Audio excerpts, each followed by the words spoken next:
Yeah. Colleagues, more than 41,000 Palestinians have been killed in Gaza by Israel, the majority of whom are innocent children and women.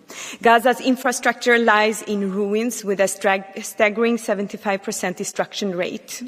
The European Union must take a firm stance to end this bloodshed. We must also listen to the voices of the Israeli people who have taken to the streets calling for an end to the violence and the release of hostages. It is clear that both the far-right extremist Netanyahu government and the terrorist organization Hamas inflicted trauma on the population in both countries.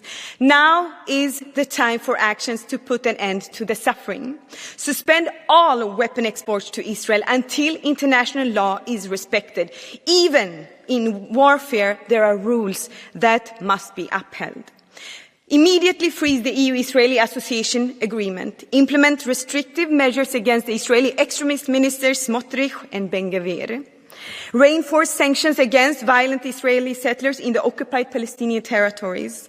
All EU member states must vote in favor of the resolution to be presented at the UN General Assembly on September 18th, demanding Israel to end its unlawful presence in the occupied territories within 12 months, according to the ICJ ruling.